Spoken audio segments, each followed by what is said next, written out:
mempersembahkan serial Sandiwara Radio, Babat Tanah Leluhur. Saatnya hampir tiba. Sebentar lagi rasa sakit itu akan tiba. Aku akan menghentikan semedi itu setelah aku mendapatkan tanda-tandanya. Babat Tanah Leluhur. Sebuah kisah kolosal dari tanah leluhur ratusan tahun yang silam di tanah Pasundan, yang diwarnai dengan kekerasan, ambisi, keserakahan, iri dan dengki, serta cita-cita dan cinta anak manusia. Kau belum juga mengatakan siapa pembunuhnya. Aku akan memberikan balasan yang setimpal padanya. Babat Tanah Leluhur. Naskah disusun oleh Tisar Sponsen. Ide cerita Cece Suhyar. Teknik dan montase Yadi Enos. Musik oleh Haris Sabar dengan sutradara Thomas Age. Babat Tanah Leluhur Didukung oleh artis-artis Sanggar Prativi. Chris Urspon sebagai Raden Sakapal Waguna, Mucus sebagai Kilanjo, Herman sebagai Arit Lungka, AP Burhan sebagai Surembangan, dan pembawa cerita Neni Sumardi. Pada kisah yang lalu diceritakan, dua orang pengikut Ki Sampar Angin yang ditugaskan untuk mengawasi keadaan sekitar Padepokan telah mengambil tindakan sendiri, melakukan penyerangan ke sebuah pondok di mana Sakapal Waguna bersembunyi. Sementara itu, Anting Wulan yang sedang keluar mencari makan mendengar berita tentang Raden Karmapala yang tiba-tiba saja berada di tangan Mayang Telasih. Anting Wulan melakukan pengejaran dan ia menemukan Mayang Telasih tengah bertempur dengan Sariti. Anting Wulan mengambil alih pertempuran tersebut. Akan tetapi, setelah beberapa saat mereka bertarung, Mayang Telasih menjadi jemu dan kemudian meninggalkan Anting Wulan.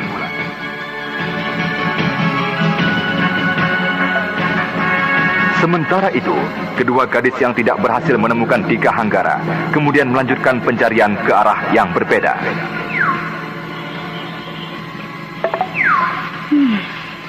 Kemanakah laki-laki yang membawa lari Raden Karmapala? Coba, aku terus mencari ke arah dalam sana.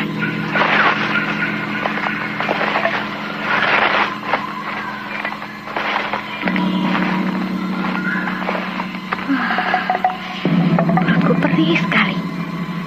Sejak pagi tadi hingga sore seperti ini, belum juga diisi apapun. Sebaiknya aku beristirahat di sini saja. Untung bungkusan makanan ini tidak hancur ataupun hilang dalam pertempuran tadi. Kasihan sekali Kakang Saka. Tentu ia menunggu-nunggu kedatangan nasi ini. Tapi biarlah. Kakang Saka bisa mencarinya di desa Paciringan jika merasa lapar. Baru saja Anting Wulan hendak membuka bungkusan makanan yang dibawanya, telinganya yang terlatih mendengar bunyi ranting yang terpijak oleh seseorang tak jauh dari tempatnya beristirahat. Kecoa buduk. Siapa lagi yang mengganggu selera makanku ini? Ataukah ini laki-laki yang dimaksud Sariti? Biar aku lihat.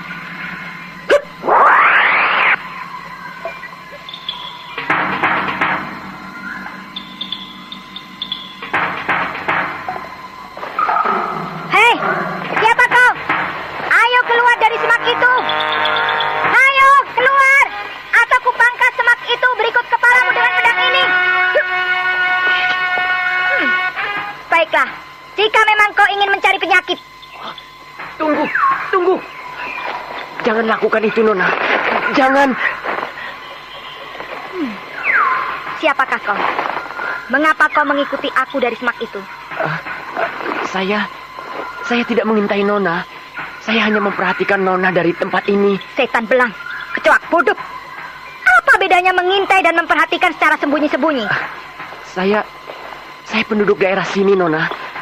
Saya sedang dalam perjalanan kembali ke rumah saya. Dan saya melihat Nona sedang duduk di sana. Lalu saya mendekati dan melihat Nona lebih dekat dari tempat ini. Apa kau tidak melihat seseorang yang melalui jalan ini? Seorang laki-laki muda yang membawa seorang anak kecil. Seorang laki-laki muda, Nona? Tidak, Nona. Dari mana kau dan di mana tempat tinggalmu? Tentu saja dari sawah. Tidakkah Nona lihat pacul yang saya bawa ini? Hujan sudah mulai turun. Semua penduduk yang memiliki sawah sudah mulai menggarap kembali sawah miliknya. Di mana tempat tinggalmu? Itu, di sana. Tidak jauh lagi dari tempat ini. Ayo, kita ke sana. Aku ingin melihat tempat tinggalmu. Baik, mari Nona. Kau jalanlah di muka. Baik Nona.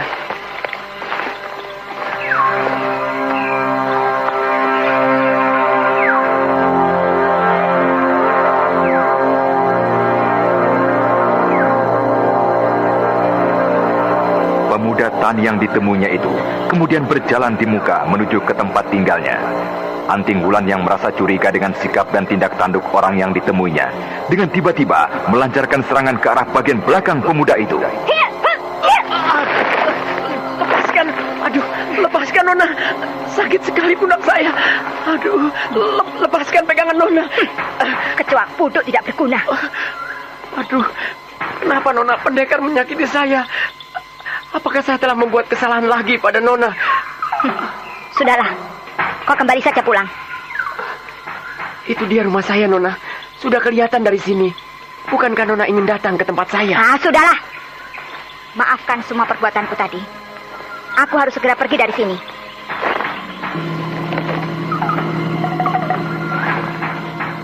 Belum lagi Anting Wulan sempat melompat meninggalkan pemuda yang mengaku petani itu. Tanpa diduga, sejurus serangan yang dilancarkan dari jarak yang teramat dekat tak dapat dihindari lagi oleh Anting Wulan yang telah terperdaya.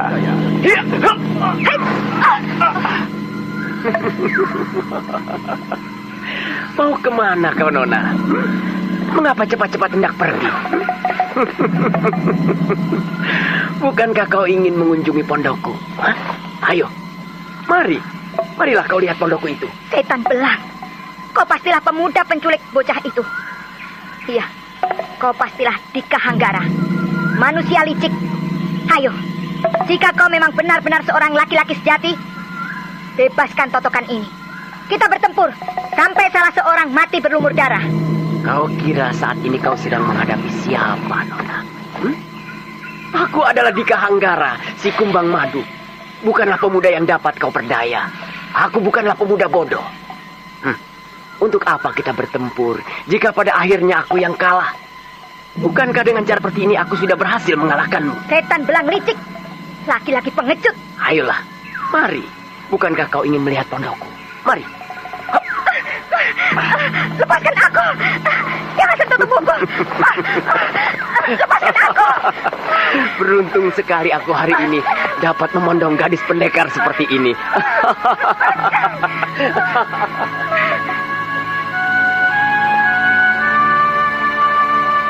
Anting Wulan yang menyadari keadaan akhirnya tidak lagi berteriak. Dan Dika Hanggara, pemuda hidung belang itu membawa Anting Wulan ke pondoknya yang tidak jauh lagi dari tempat pertemuan dengan gadis pendekar itu.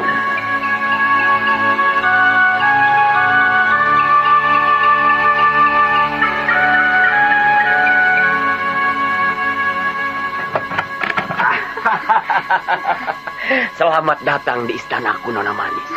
Nah, duduklah kau di pembaringan ini. Di mana kau sembunyikan anak itu? Ada di dalam sana. Apakah kau ingin bertemu? Baik. Akan kuambilkan anak itu kemari. Kau lagi?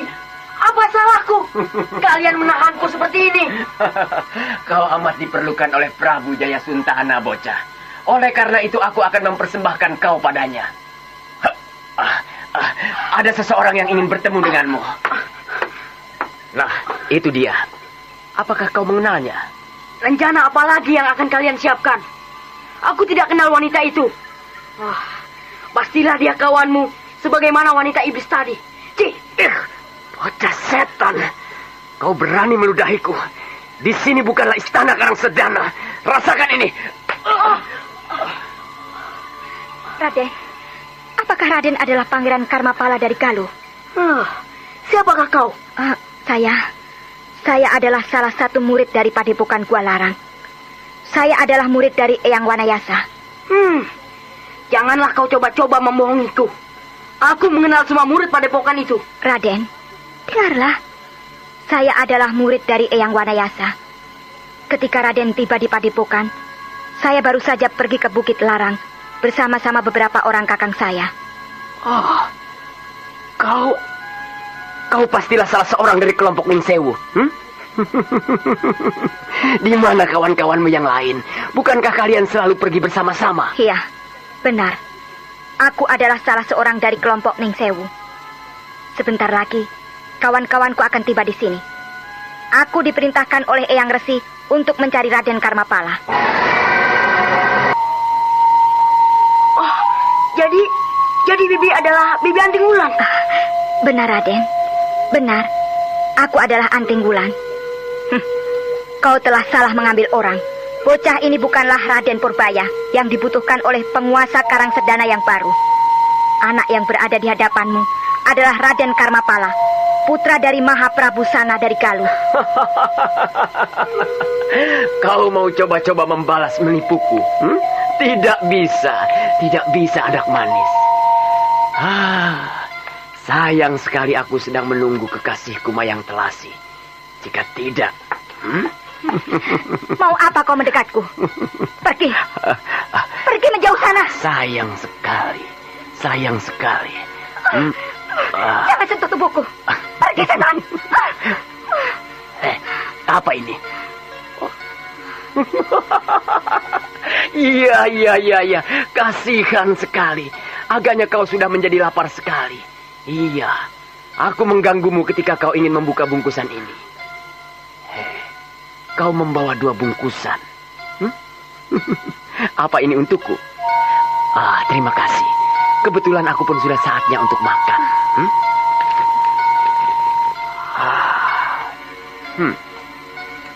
Daging kering ini bukan main rasanya. Apa kau juga mau aku suapi?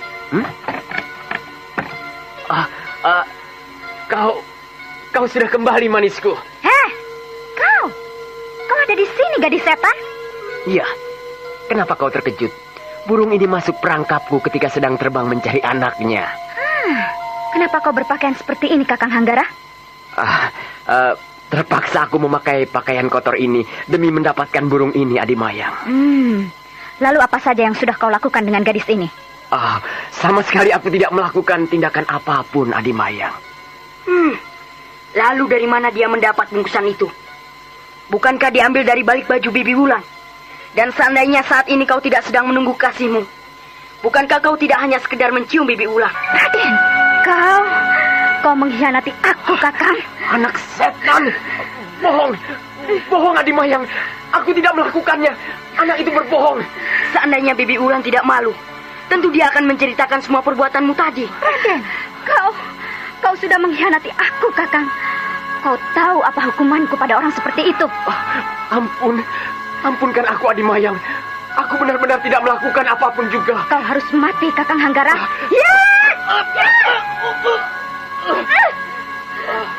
Kau harus mati, Kakang. Maafkan aku, Adimayang. Aku benar-benar menyesal. Maafkan aku. Aku sungguh-sungguh menyayangimu, Adimayang. Aku mencintaimu, Adimayang. Semua ini adalah karena ulahmu, gadis setan. Karena itulah kau yang harus mati. Lalu, bagaimana dengan pertarungan kita yang belum selesai? Apakah ini akan kau jadikan penyelesaiannya? Setan, aku tidak takut denganmu. Tapi aku tidak akan berlaku bodoh untuk melepaskanmu. Kau harus mati saat ini juga. Tunggu, Adimayang. Jangan bunuh wanita itu. Kita sangat memerlukannya. Kau benar-benar ingin mati, Kakang? Kau menghalang-halangiku membunuh gadis ini. Tunggu, Adimayang. Janganlah kau jadi salah paham. Kita masih memerlukan wanita ini. Bukankah dia juga sudah menjadi jinak? Resi Wanayasa dan ketiga saudaranya yang lain pasti sedang mencari-cari kita. Juga gadis pengemis itu. Jadi, kukira kita memerlukan gadis itu. Baiklah. Hei, kau selamat kali ini, anak manis. Nyawamu saat ini masih aku perlukan. Beristirahatlah.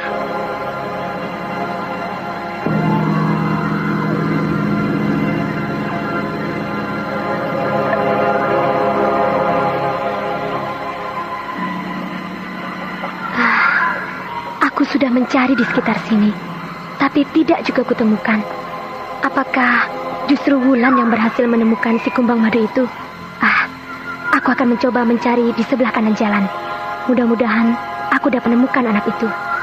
Setidak-tidaknya aku harus dapat menemukan Wulan. Hup!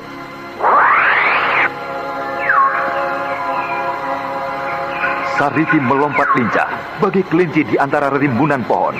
Gadis ini melompat ke sana kemari sambil matanya yang tajam menatap ke segala arah. Seakan-akan murid dari perguruan pengemis tongkat merah itu berlomba dengan senja yang hampir turun. Aku harus segera dapat menemukan setidak-tidaknya Wulan sebelum hari menjadi gelap. Hup!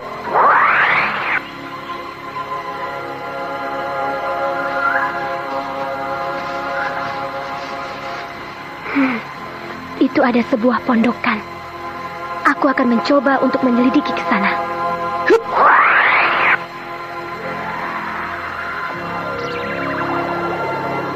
Perlahan-lahan, Sariti mengendap-endap mendekati gubuk di hadapannya. Bagaikan gerak seekor kucing, beberapa saat saja gadis itu telah berada di samping gubuk, tempat di mana Raden Karmapala dan Anting Wulan disembunyikan. Aku akan coba untuk mengintai dari sela-sela bilik ini. Benar, ternyata dugaanku benar. Kedua orang yang kucari berada di dalam sana. Tapi kenapa Wulan sampai dapat dikuasai mereka? Di mana Dika Hanggara dan Mayang Selasih? Coba ku cari di bagian lain dari pondok ini. Coba ku intai di bagian ini. Ini ada bagian yang sudah berlubang. Setan, benar-benar manusia-manusia bejat mereka. Aku harus mempergunakan kesempatan ini untuk membebaskan Wulan dan anak itu.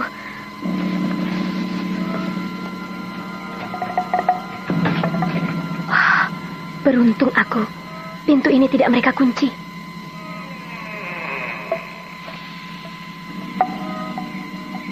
Perlahan-lahan Sariti membuka pintu gubuk yang tidak terkunci. Sementara itu, Wulan yang melihat pintu terbuka perlahan segera memberi tanda pada Raden Karmapala agar tidak mengeluarkan suara.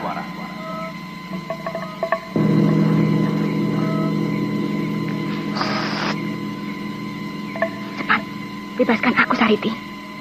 Baik, Wulan. Baru saja Sariti membebaskan totokan Dika Hanggara yang menutup jalan darah utamanya, pintu bilik di mana sepasang kekasih iblis itu mengumbar nafsu hancur berantakan.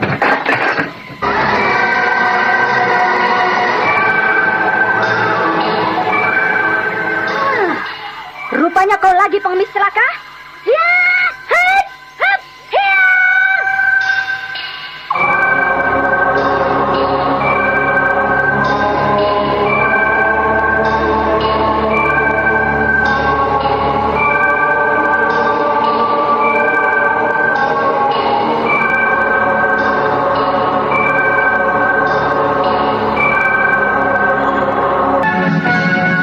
Mayang Selasih yang mendengar suara-suara mencurigakan di ruang tengah bilik, di mana tawanannya ditempatkan menjadi curiga.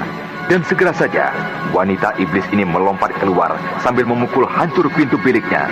Dan segera menyerang Sariti dan Anting Wulan yang masih lemah karena tertutup jalan darah utamanya beberapa saat.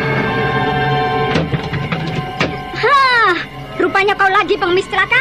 Ya! Hei! Lindungi anak itu, Wulan! Anting Wulan yang baru saja lepas dari pengaruh totokan Dika Hanggara belum lagi menemukan kembali kekuatannya. Akan tetapi pemuda itu yang sudah menjadi gentar dengan nama dari Ning Sewu justru menyerang Sariti. Sariti, pengemis wanita dari perguruan tongkat merah yang saat itu sedang kerepotan melayani selendang dari bidadari pencabut nyawa, melenting tinggi menghindari serangan dari Dika Hanggara.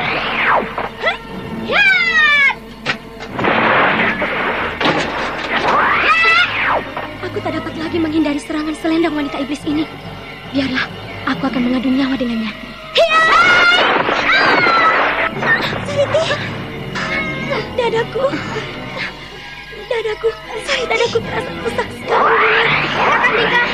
Kau bawalah anak itu, biar aku menahan mereka. Kubunuh kau, Mayang, perempuan iblis.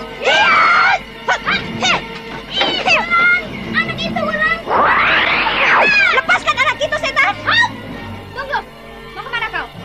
Biarlah anak itu kami bawa ke Karang Sedana. Hop! Ya!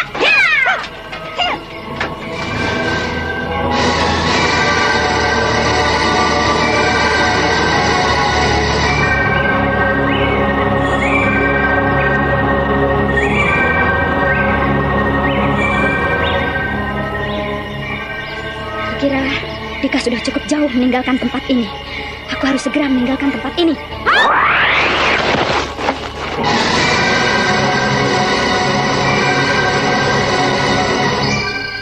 Mayang Telasi melompat tinggi ke atas dan membobol atap pondok tempat di mana mereka bertempur. Anting Wulan yang segera melenting mengejarnya ke atap. Akan tetapi setibanya di atas, ia masih sempat melihat Mayang Telasi menghilang ke arah barat. Saat itu hari telah menjadi gelap. Batang-batang pohon yang besar di sekitar pondok menjadi tabir yang menyelimuti bayang-bayang kedua lawannya.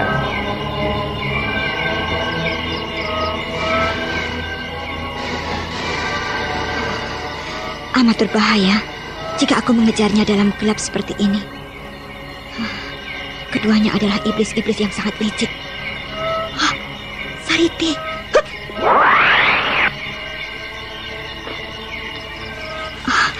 Bagaimana keadaanmu, Sariti? Tidak apa-apa, Wulan. Kau cobalah lindungi aku. Aku akan mencoba mengobati lukaku dengan tenaga dalamku. Lakukanlah dengan tenang. Aku akan menjagamu di sini.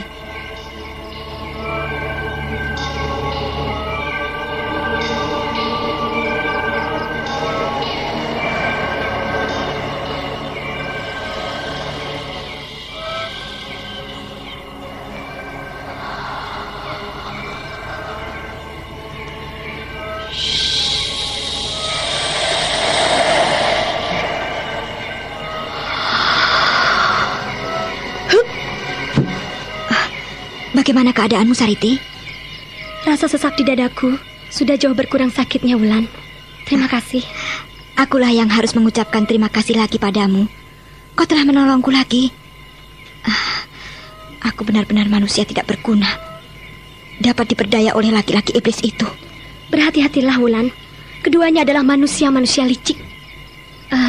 Apakah kau tahu ke arah mana keduanya melarikan diri? Aku sempat melihat wanita itu menghilang ke arah barat sana. Ke arah barat? Iya. Iya ya. Kita coba mencarinya ke sana, ke desa Kumparan.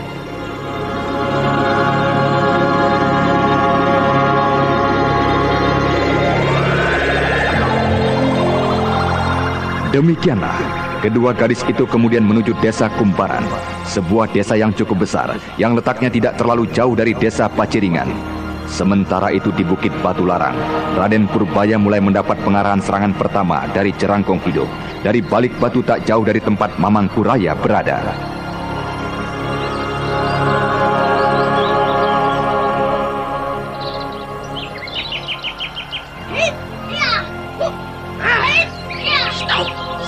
Stop, bocah. Apakah kau sudah jelas dengan semua gerakan yang sudah dengan baik kau lakukan itu? Apakah gerakan yang sudah guru katakan baik saya lakukan? Masih guru ragukan keyakinan saya pada penguasaan jurus serangan itu? Gerakan sudah kau lakukan dengan baik. Tapi, sudah jelaskah tujuan serangan itu? Jelas sekali, Guru. Serangan tangan saya yang ke muka adalah untuk tenggorokan lawan.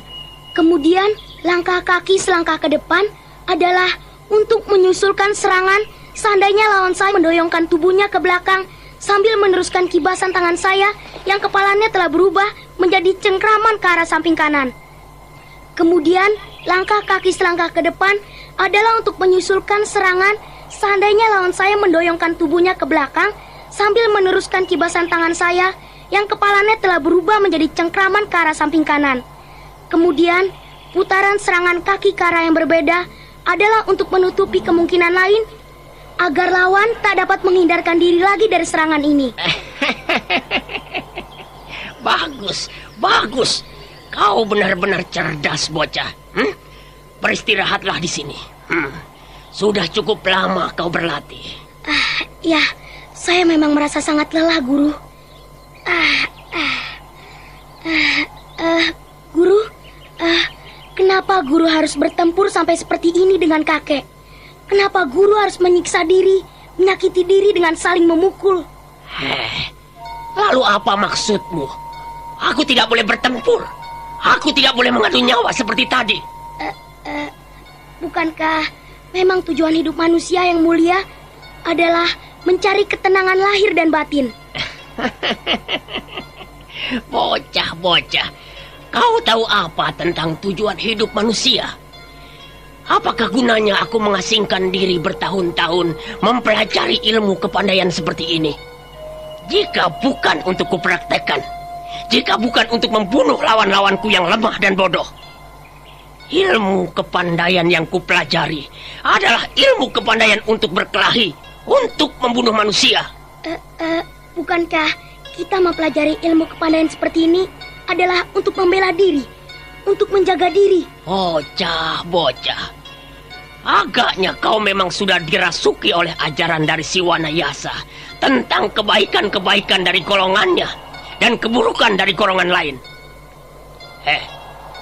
Siapapun dia, jika sudah mempelajari sejurus dua jurus ilmu memukul dan menyerang, berarti sudah mempersiapkan diri untuk menyakiti dan membunuh seseorang. Kenapa kau diam saja, bocah? Apakah kau masih penasaran dengan perkataanku? Jika suatu saat kau bertemu dengan Siwanayasa yang lagaknya sudah seperti dewa itu, kau tanyakanlah padanya, apakah dia belum pernah membunuh seseorang? Tapi jika yang kita bunuh adalah seorang yang sangat jahat, itu sudah seharusnya kan? Kita tidak dapat disalahkan jika kita membunuh orang jahat. Kenapa kau jadi ketakutan seperti itu? Apakah kau sudah pernah membunuh seorang manusia? Kau menjadi gemetar seperti itu. Ada apakah, bocah? Iya, aku sudah membunuh seorang manusia. Ternyata kau hebat sekali, bocah. Kau hebat sekali, muridku. Masih sekecil ini, kau sudah dapat membunuh seseorang.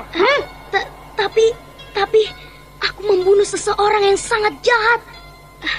Seorang yang sudah seharusnya menerima hukuman seperti itu. Dia sudah menyakiti ibuku. Dia sudah menyakiti diriku. Kau katakan sudah seharusnya kau membunuh orang itu. Dia jahat. Apakah tindakanmu membunuh orang itu bukan pula perbuatan jahat, bocah? Kau tanyakanlah pada sanak keluarga mereka. Ayahnya sendiri mengendaki kematiannya. Dia benar-benar manusia yang sangat jahat, Guru. Saudaranya sendiri mati di tangannya. Siapakah orang itu? Ki Dandung, kepala begal yang jahat, Guru. Lalu bagaimana kau dapat membunuhnya, bocah? Ketika dia hendak menangkap saya melemparnya dengan sebuah batu besar dari atas sebuah tebing, tepat mengenai kepalanya. Banyak manusia jahat, muridku. Ciri-ciri seorang penjahat bukan hanya dari tindakan pembunuhan. Seorang raja yang hidup bersenang-senang di antara rakyatnya yang sengsara juga adalah seorang penjahat. Seseorang yang hidup senang di antara keluarganya yang miskin juga dapat dikatakan penjahat. Dan orang yang suka berpura-pura dan tidak mau menolong seseorang yang menderita sakit adalah juga seorang penjahat. Seperti halnya kakekmu itu, si Kuraya. Tidak. Kakek bukanlah seorang penjahat. Kakek adalah seorang baik. Guru bohong, guru dusta. Tahukah kau bagaimana keadaanku saat ini? Untuk bergerak banyak pun aku tidak mampu lagi. Dan tahukah kau bagaimana keadaan kakekmu saat ini? Kelihatannya tidak jauh berbeda dengan guru. Bocah-bocah, kau harus lebih banyak lagi mengenal watak dari manusia. kakekmu itu keadaannya tidaklah seperti aku. Kakekmu itu sangatlah pandai berpura-pura. Dia memiliki obat mujarab yang dapat menyembuhkan dirinya. Dan juga menyembuhkan diriku. Oh, seandainya saja dia mau menolongku. Apakah guru yakin kakek memiliki obatnya? Apakah kau tidak melihat ketika dia memberikan obat yang berwarna kuning pada paman-pamanmu itu? Obat itulah yang amat kuperlukan, bocah. Jika memang obat itu dapat menyembuhkan guru, saya akan memintanya pada kakek. Kakek pasti akan memberikannya. Bagus. Bagus, bocah. Nah, beristirahatlah kau. Nanti sore kau boleh perlihatkan jurus serangan pertamaku padanya. Beristirahatlah. Baik, guru.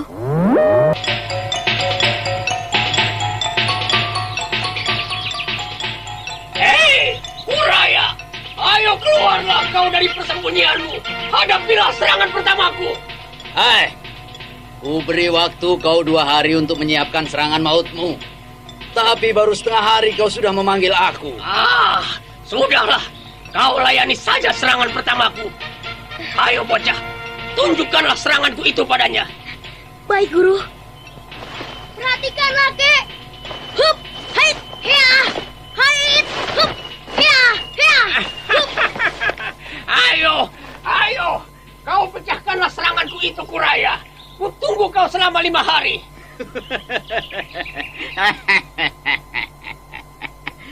Ilmu kelas kambing saja kau tunjukkan padaku. Kurasa tanpa kubimbing anak itu pun akan sanggup memecahkannya. Kau tidak percaya, Jeranggong? Baiklah. Coba kau mainkan satu jurus dari pembukaan kincir metumu. Jurus gerbang dewata. Apakah jurus gerbang... Kau mainkanlah jurus gerbang dewatamu yang terbaik. Tentu yang dimaksudkan kakek adalah gerbang dewata yang telah disempurnakan. Baiklah, Kek. Jeranggong, perhatikan baik-baik pemecahan dari seranganmu tadi. Ayo, bocah. Hup, hup, hup, hait, hea, hea, hup, hait, hea, hait, hup. Bagaimana, Jeranggong? Bukankah jurusmu tadi benar-benar tidak berguna? Anak itu saja sanggup memecahkan seranganmu itu. Setan! Kemari kau Purbaya. Tunggu, jangan Purbaya. Sekarang giliranku.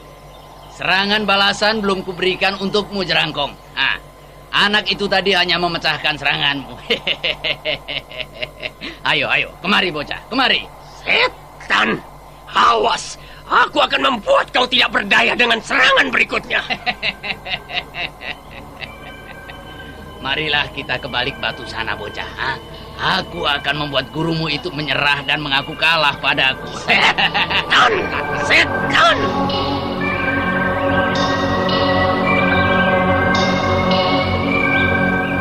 Jerangkong hidup yang semula memang belum sepenuh hati memberikan jurus-jurus keistimewaannya menjadi geram dan penasaran ketika jurusnya dipecahkan oleh muridnya sendiri.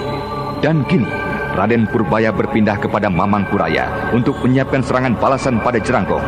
Sementara itu, Sariti dan Antingwulan yang sedang melakukan pengejaran untuk membebaskan Raden Karmapala dari tangan Mayang Kelasih dan Dika Hanggara telah berada di desa Kumparan. Semalam-malaman kita sudah mengelilingi desa ini, tapi kita tidak berhasil menjumpai mereka. Lalu apa yang sebaiknya kita lakukan, Wulan? Malam tadi penyelidikan kita kurang teliti, Sariti. Kita coba mengulangi sekali lagi. Ayolah, kita ke sebelah timur desa ini. Baik, Wulan.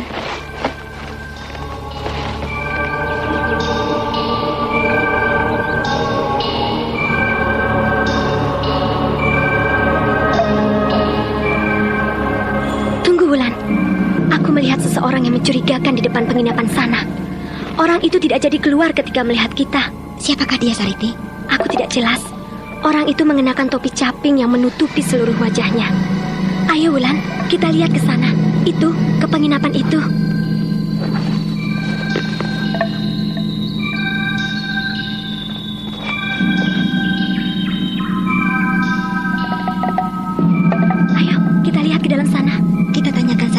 orang-orang di sekitar sini. Tunggu dulu, Wulan. Kita coba lihat ke dalam sana. Lewat sini.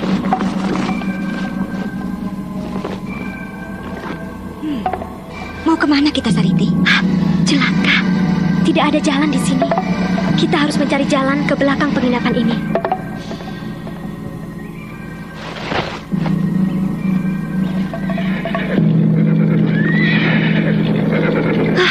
Itu pasti mereka. Ayo, Wulan, cepat kita keluar saja. Cari jalan ke belakang penginapan ini melalui atap, Sariti. Ayo. Hup, hup.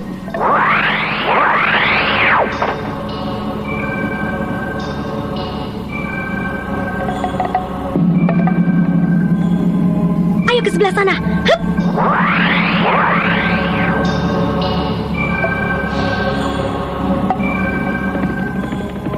Berikan wanita iblis itu padaku, Sariti. Kau hadapilah laki-laki itu. Hup.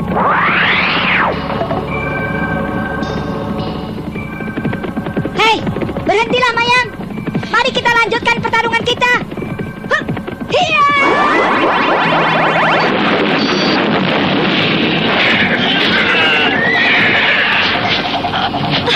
Celaka kita.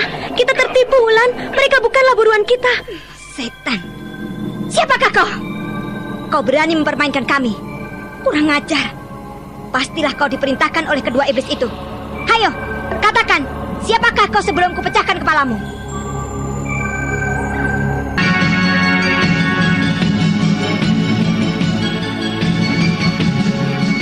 Anting Wulan menjadi demikian geramnya ketika mengetahui bahwa dirinya telah tertipu kembali.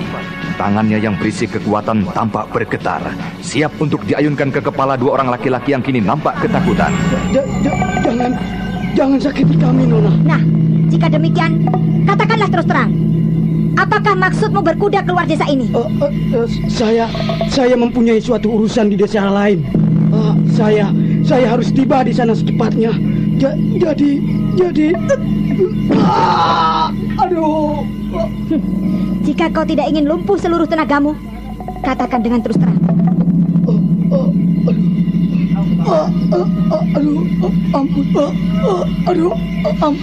Ampun, Nona.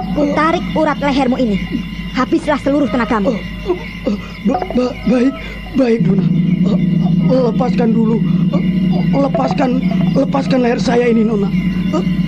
Ayo, katakan cepat. Apakah ada seseorang yang menyuruhmu mengelabui kami? Benar, Nona. Seseorang telah memerintah kami untuk memancing Nona keluar dari desa ini. Berarti kedua iblis itu mempergunakan kesempatan tadi untuk lari ke arah yang berlawanan. Iya, kau benar. Kedua orang itu pasti telah meninggalkan desa Kumparan ke arah yang berlawanan. Ayo, kita kejar kedua orang itu, Sariti.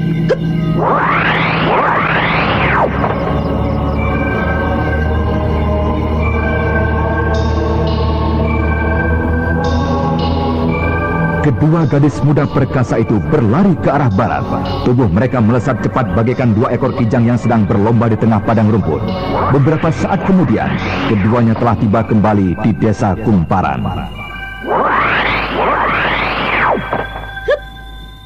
Bagaimana, Wulan? Ke arah mana kira-kira kedua iblis penculik itu pergi? Aku pasti, Sariti, ke arah sana. Dia pasti akan mempergunakan kesempatan tadi untuk lari sejauh-jauhnya. Ayo.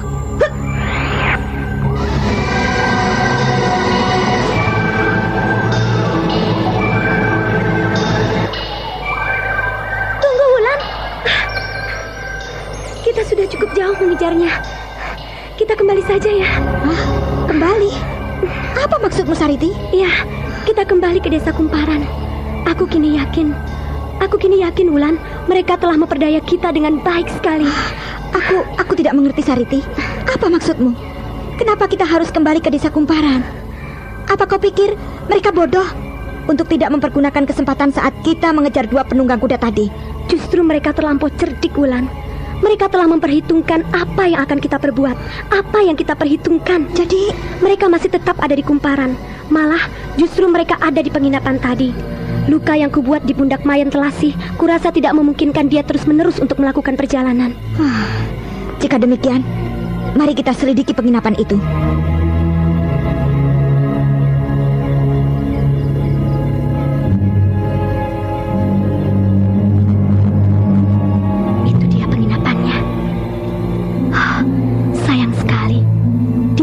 tidak ada orang-orangku dari perguruan pengemis tongkat merah yang dapat kusuruh untuk menyelidiki ke dalam sana. Tapi tunggu, Wulan. Kukira sebaiknya kau menunggu di atas genting penginapan. Aku akan mencoba mencari ke dalam penginapan ini. Seandainya kedua iblis itu sudah lebih dahulu mengetahui kedatanganku dan keluar dari penginapan ini, kau akan dapat mengetahuinya dari atas genting sana. Biarlah aku mencoba dahulu dengan aji 4 arah pembeda gerak. Kita harus mengetahui dahulu di mana letak kamarnya. 4 arah pembeda gerak? Iya. Aku ingin mencoba mengetahui dengan pasti di mana letak kamarnya. Dan juga apakah betul mereka ada di dalam penginapan itu. Kau benar-benar hebat, Wulan. Lakukanlah.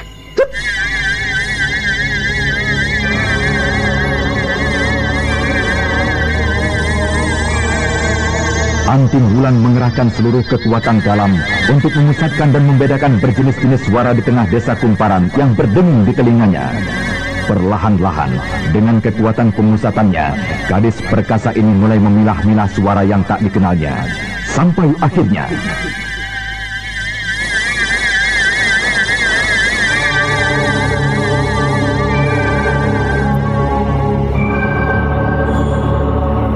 Sariti, aku berhasil mendengarnya, Sariti. Di mana mereka berada, Wulan? Sebentar.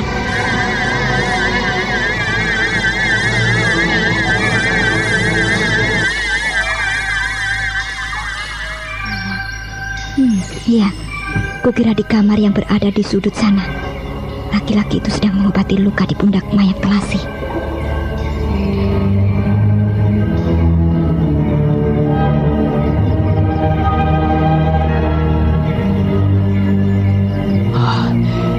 Bagaimana dengan lukamu kini, adik Mayang? Apakah gerakanmu masih terganggu? Tidak terlalu, Kakang Hanggara. Tapi jika aku mengerahkan tenaga, luka ini sedikit terasa mengganggu. Jika demikian, kita bisa tinggal cukup lama di sini, adik Mayang. Iya. Kedua gadis bodoh itu pasti sudah meninggalkan desa ini pada saat mereka mengejar 2 orang suruhanku itu. Nanti malam kita tinggalkan saja desa ini, Kakang. Lebih cepat tiba di Karang Sedana, kukira lebih baik. Tapi luka... Tidak apa. Lukaku tidak akan menjadi hambatan. Aku khawatir kedua gadis itu akan kembali mengejar ke arah Karang Sedana. Seandainya mereka tidak berhasil menemukan kita di tempat lain. Kita akan melakukan perjalanan malam, Kakang. Dan mulut anak itu, agar tidak meributkan kita, dapat kita bungkam seperti sekarang ini. Oh iya, apakah kau sudah memberi makan anak itu? Berilah makan secukupnya. Kita akan melakukan perjalanan sepanjang malam. Kukira sudah cukup, adik Mayang. Belum berapa lama anak itu sudah menghabiskan 2 piring nasi.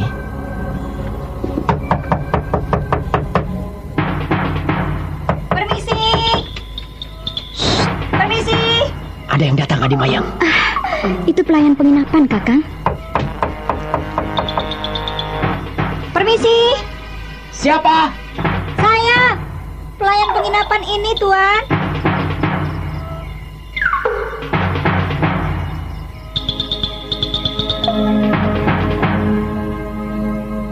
Perlahan-lahan, Dika Hanggara berjalan menuju pintu.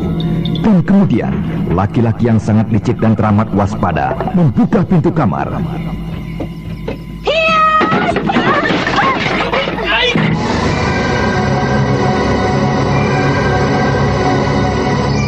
Ketika Mayang Kelasi menyadari keadaan dan ingin menguasai tawanan, namun terlambat.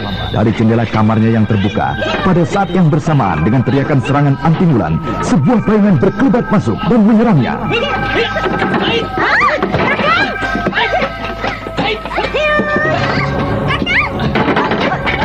Adik Mayang, jaga tawanan kita!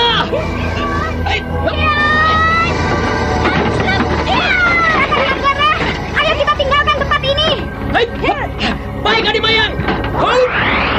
Mau kemana kalian? Aku tidak akan membiarkan lagi kalian pergi meninggalkan tempat ini. Yulan, ini dia anak yang kita cari-cari. Biarkan mereka pergi. Kau jagalah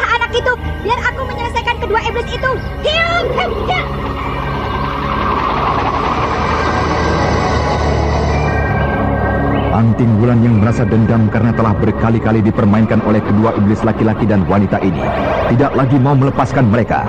Akan tetapi, ketika gadis ini melancarkan serangan dengan sepenuhnya, Mayang Telasih si bidadari pencabut nyawa bersama dengan Dika Hanggara si kumbang madu menyambut bersama-sama serangan dari gadis padepokan Gua Larang ini.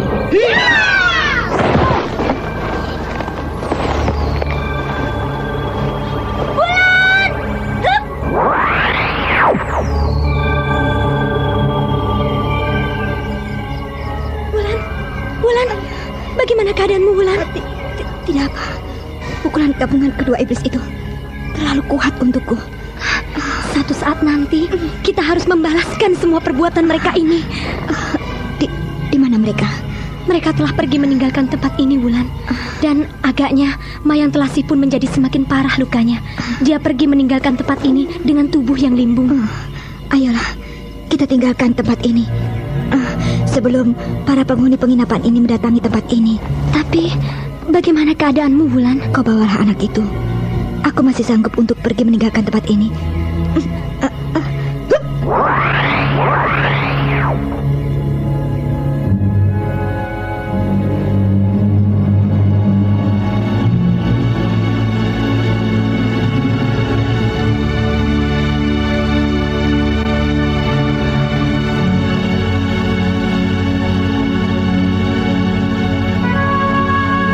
Dengan memaksakan diri, Anting Wulan bersama dengan Sariti membopong Raden Karmapala meninggalkan desa Kumparan.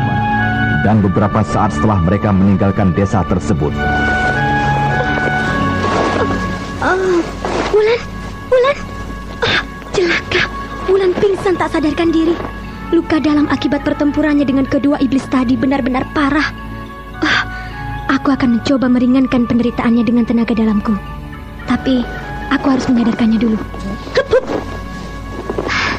Untuk menyadarkannya, aku harus mengaktifkan kembali beberapa jalan darahnya yang menuju ke otak.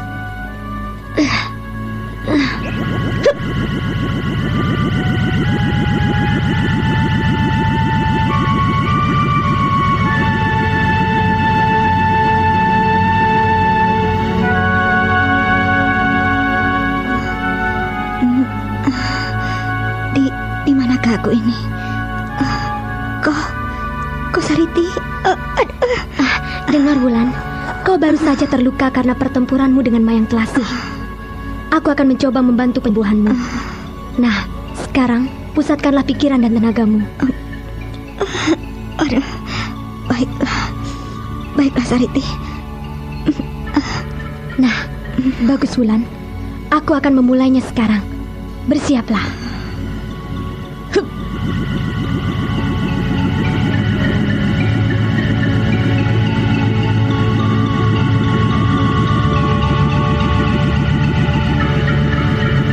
perlahan-lahan Sariti, gadis dari perguruan tongkat merah itu, menyalurkan tenaga dalam ke tubuh Anting Wulan. Dan Wulan yang merasakan hawa panas yang merambat masuk melalui kedua tangan Sariti, segera menerima dan membawa tenaga tersebut masuk ke arah bagian tubuhnya yang terluka. Dan beberapa saat, hawa hangat itu bergulung-gulung di sekitar lukanya. Anting Wulan pun mulai merasakan rasa sakit pada dadanya jauh berkurang.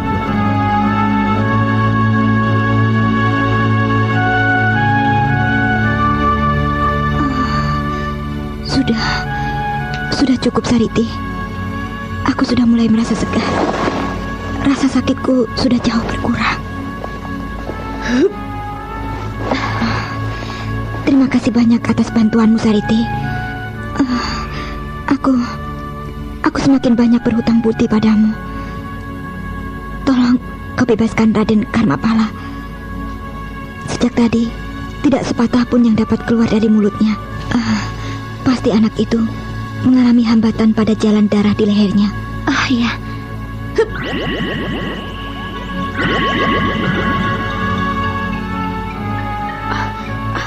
Bibi, antarkanlah aku ke Galuh. Aku harus membalas semua tingkah laku mereka yang sudah menghinaku. Bawa aku ke istanaku sekarang juga. Saya kira tidak begitu, Raden. Raden akan kembali ke istana Galuh. Tapi tidak pada saat ini. Saat ini bukanlah waktu yang tepat. Banyak orang-orang jahat yang berkeliaran mencari Raden Purbaya. Iya. Keadaan Raden saat ini dan kepergian Raden yang bersama kami pasti akan menimbulkan kecurigaan bahwa Raden adalah Raden Purbaya. Awas kau Purbaya, karena perbuatanmu kau telah membuat aku susah. Kelak aku pasti akan membalas semua dendamku, terutama padamu. Sudahlah Raden, kita harus kembali kepada Eyang Guru di Kalicagak. Tapi bagaimana Raden bisa sampai berada di tangan mereka? Bukankah Raden bersama-sama dengan Eyang Guru? Saya merasa bosan tinggal di dalam gua seorang diri, Bibi. Jadi ketika Eyang pergi meninggalkan saya, gua itu saya tinggalkan. Sampai akhirnya saya ditangkap oleh orang-orang jahat itu, Bibi. Kau nakal sekali, Raden. Kau pasti sudah membuat pusing Eyang Guru. Ayolah, kita kembali ke Kalicagak. Nanti dulu, Wulan. Aku akan mencarikan kuda untukmu di desa sana. Sudahlah, kita tidak usah kembali ke sana lagi, Sariti. Kita terus saja. Kita dapat memotong jalan melalui bukit Batu Karang itu. Dan setibanya di balik bukit itu, kita akan menemui sebuah desa. Dan dari situ, sudah tidak jauh lagi. Tapi, Raden Karmapala? Kukira, demi keamanan Raden Karmapala, tentu bersedia untuk mencari kuda di desa sana saja. Baiklah, kita cari kuda di desa sana saja. Kita tidak usah kembali ke desa tadi. Ayo, kita berangkat sekarang.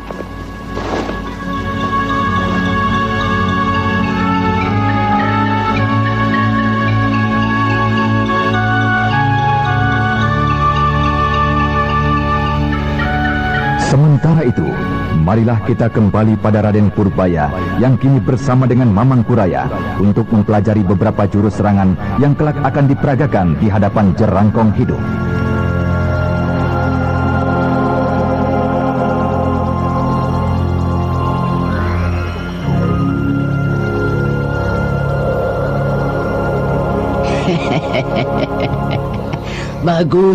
Bagus. Kau sudah menguasai dengan baik jurus kelanjutan dari Gerbang Dewata. Sekarang kau coba mainkan sekali lagi jurus tersebut. Akan tetapi kau rubah sedikit kuda-kudamu. Janganlah kau pergunakan kedua kakimu, tapi sebuah saja. Sebuah? Ya. Sebelah kaki maksud kakek? Iya, sebelah kaki. Pergunakan kaki kirimu saja, dan kaki kananmu letakkan pada lutut kirimu. Tapi saya kira itu sulit sekali untuk dilakukan, Kek. Lakukanlah dulu. Jangan sekali-kali kau menyebut kata sulit. Lakukan. Baik, Kek.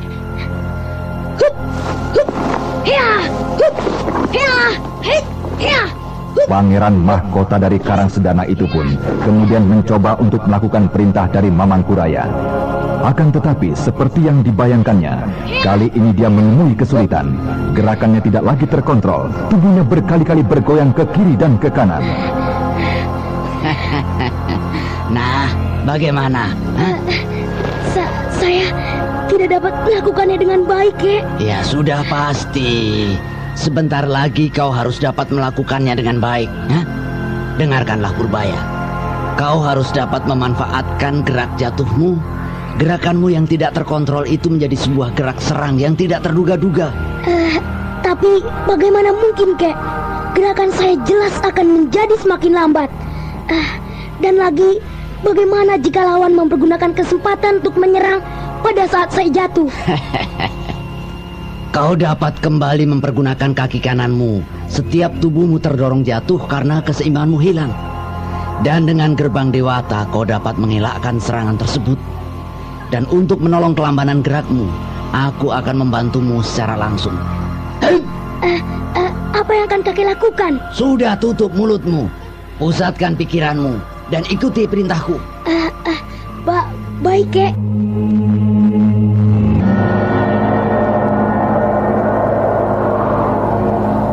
Pusatkan pikiranmu, bocah. Nah, rasakanlah hawa hangat yang masuk ke dalam pinggangmu.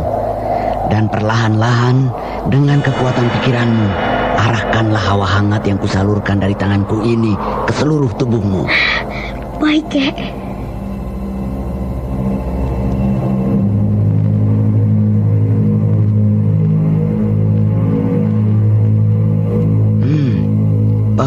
Bagus. Lakukan terus ke seluruh tubuhmu. Iya, bagus. juga ke arah kedua kakimu. Ya, cukup. Kini hawa hangat itu dapat kau kembalikan lagi ke pusarmu. Simpanlah di situ.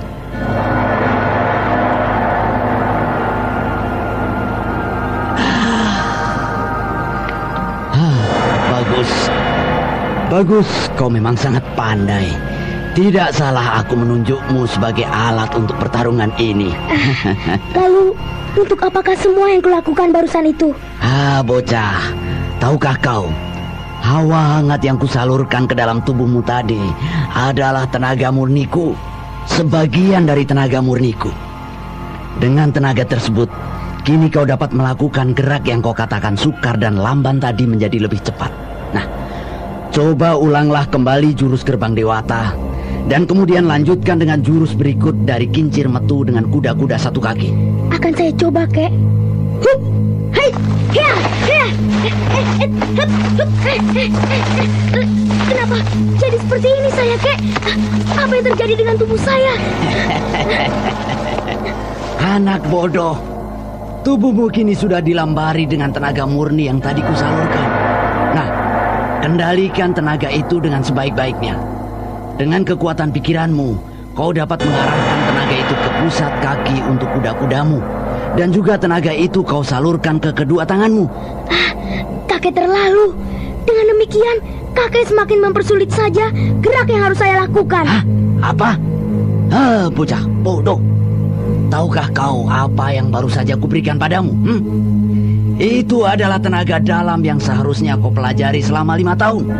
Ayo, pusatkan sebagian dari tenagamu pada kedua kakimu. Tahukah kau, baru saja kau melemparkan semua tenagamu pada kedua tanganmu, sedang kedua kakimu tidak mendapatkan bagian sedikit pun. Tentu saja kau terbawa oleh kekuatanmu itu. Ayo ulangi. Baik, Kek. Hup, hai, hia, hup, hai, hia, hia, hup, hup, hia, hup. Bagus, bagus. Lanjutkan dengan berikutnya. Jurus kedua sampai dengan kelima dari kincir metu yang sudah kau tunjukkan tadi. Akan tetapi ingat, hanya dengan kuda-kuda satu kaki. Dan ingat, manfaatkan setiap doyongan tubuhmu. Baik, Kek. Hup, hai, hup, hia, hia, hia, hup, hia, hit. Di atas tanah bebatuan, tubuh dari bocah yang tidak kenal arti takut itu mencoba untuk mengikuti gerak limbung tubuhnya. Berkali-kali anak yang masih berumur tidak lebih dari 12 tahun itu tidak berhasil menguasai tubuhnya dan jatuh ke batu-batu yang berserakan di bawah. Akan tetapi, ia bangkit kembali dan mencoba mengulang dan terus mengulang. Sampai akhirnya, terlihat tubuh bocah yang terlihat deras jatuh, tiba-tiba melenting sebelum tiba di tanah, dan berputar kembali dengan gerakan yang tidak terduga, dan kemudian melanjutkan dengan gerakan kincir metu, jurus 1, 2, 3, hingga jurus kelima. Bagus anak cerdik. Tidak kusangka kau akan secerdik ini untuk menguasai jurus itu. Dengarlah bocah, kau kuasailah, sempurnakanlah jurus tadi. Hanya dengan jurus itu pun, kau akan dapat mengalahkan semua tokoh-tokoh kelas 2 di tanah Pasundan dan Jawa ini. Bagaimana mungkin, Kek? Dengan tenaga anak-anak yang saya miliki, rasanya tidak mungkin saya dapat melakukan yang kakek katakan tadi.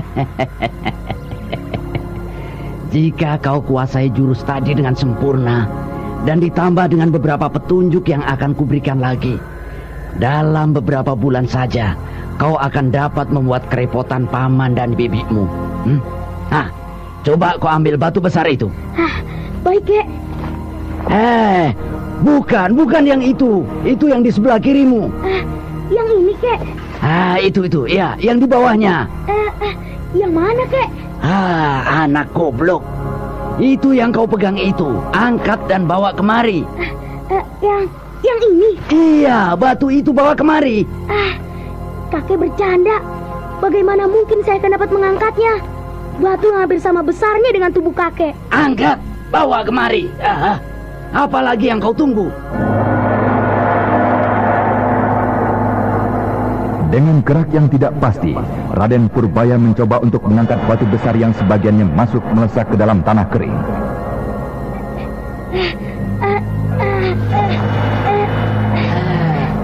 Anak bodoh. apa aku berikan tenaga murniku padamu? Pergunakan itu. Pusatkan kembali tenaga dari pusarmu ke kaki dan tanganmu. Ayo lakukan. Baik, Kek. Dengan keraguan-raguan yang masih menyelimuti diri, Raden Purbaya melakukan apa yang diperintahkan oleh Mamang Kuraya yang telah diangkat menjadi kakeknya. Batu ini bergoyang. Belum lagi aku mengerahkan seluruh tenagaku. Aku akan mencoba mengangkatnya. Hup. Kek, aku dapat mengangkat batu ini. Oh, lihatlah, aku dapat mengangkatnya tinggi-tinggi. Nah, coba kau lemparkan batu itu jauh ke sana. Baik, Kek. Raden Purbaya yang mulai tumbuh kepercayaan pada Mamang Kuraya segera melakukan perintah melemparkan batu itu.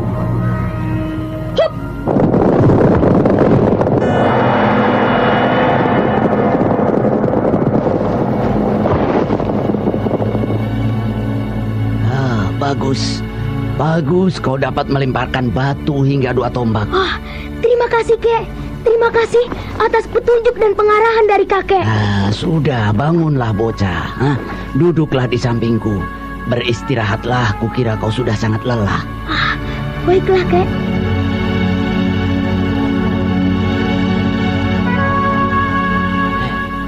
Kau melamun, Ada apa?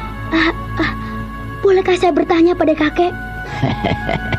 Tentu boleh saja. Kenapa tidak? Apa yang hendak kau tanyakan padaku, bocah? Saya tahu kakek adalah seorang yang baik. Saya belum pernah melihat kakek menyusahkan orang.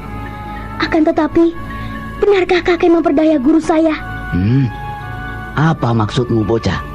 Aku memperdaya Jerangkong hidup? Maafkan saya, Kek. Jika memang dugaan dari guru saya salah. Kakek telah memperdaya guru saya tentang keadaan kakek. Kakek sebenarnya tidak dalam keadaan sakit karena kakek memiliki obat untuk racun ular api. Kenapa kakek diam? Apakah benar yang dikatakan oleh guru saya itu? Gurumu benar. Aku memiliki obat untuk racun ular apinya. Racun yang kuderita sudah berhasil kupunahkan. Ya, memang dia benar. Aku sudah memperdayanya. Tapi semua itu aku lakukan adalah semata-mata demi kepentingan engkau, bocah. Untuk kepentingan saya? Apa urusannya saya dengan dusta yang kakek lakukan terhadap guru saya? Aku tertarik padamu dan ingin memanfaatkan kekerasan hasratnya untuk menang bagi kepentinganmu. Aku ingin kau menjadi muridku. Aku ingin kelak kau menjadi seorang pendekar yang tangguh. Karena aku percaya dengan tekad serta kebersihan hatimu, bocah. Terima kasih saya ucapkan atas semua kebaikan kakek. Tapi saya mengharapkan kebaikan kakek tidak hanya untuk saya, tapi juga untuk guru saya dan untuk semua orang. Jadi maksudmu aku harus memberikan obatku ini untuknya? Benar, Kek. Bocah. Apakah kau tidak tahu siapa Jerangkong hidup? Ya. Tapi biarlah. Sebagaimana kau memberi kepercayaan padanya, aku pun juga demikian. Nanti kau akan mendapat obat itu. Terima kasih, Kek. Terima kasih. Nah, sekarang marilah kita lanjutkan latihan ini. Baiklah, Kek. Hei, hup, hei, ya, ya, ya.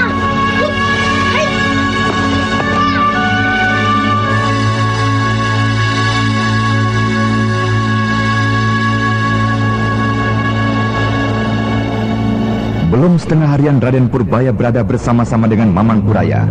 Hari pun telah menjadi gelap, dan kedua tokoh tua itu pun bersepakat untuk melanjutkan esok pagi.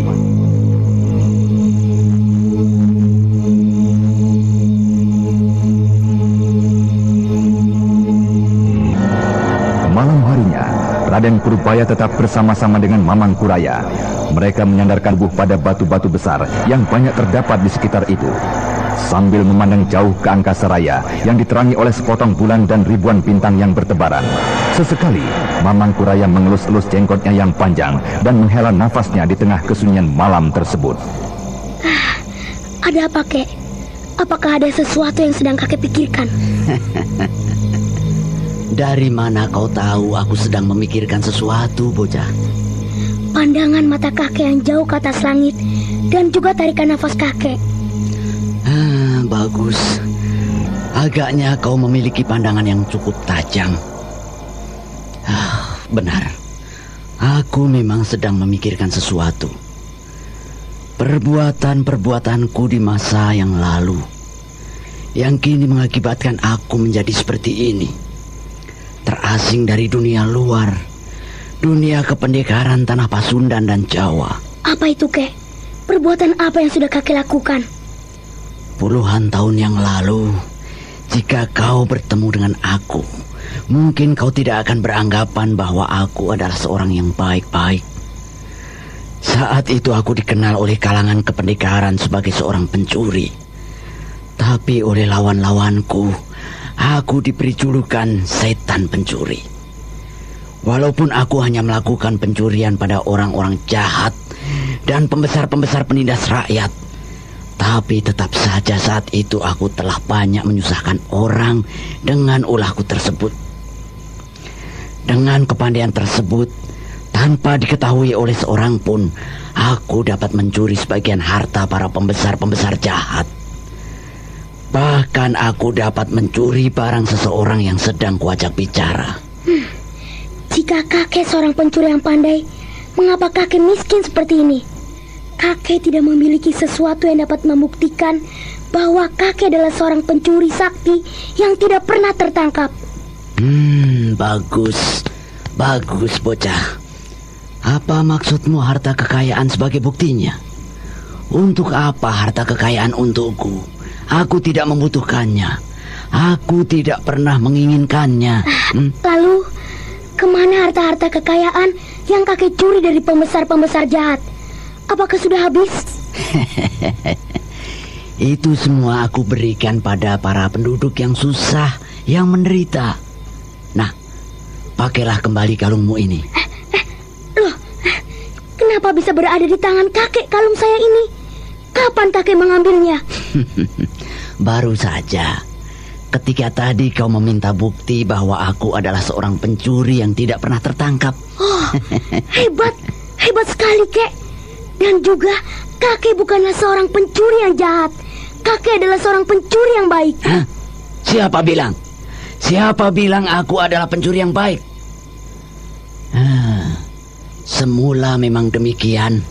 Tapi akhirnya ilmu itu kugunakan untuk melakukan tindakan yang sangat tercela. Tindakan tercela? Apa itu, Kek? Aku telah mencuri kitab pendeta Sanata Dharma. Aku juga mencuri pil sakti dari pendeta tersebut.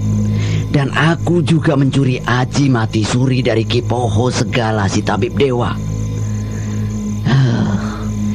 Dengan aji tersebut, beberapa bulan setelah aku mencuri kitab sakti pendeta tersebut, aku kedapatan mati di dalam kamarku.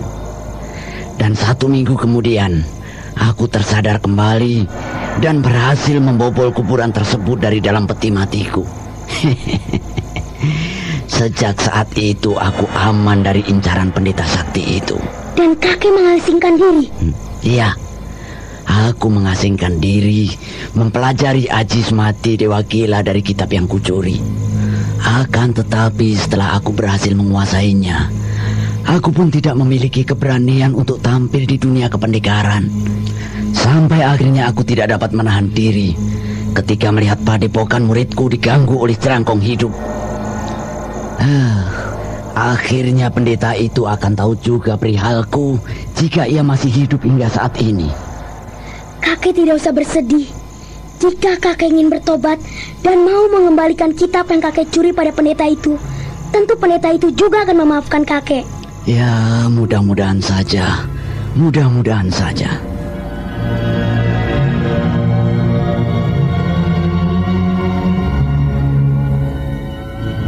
Tidurlah, bocah.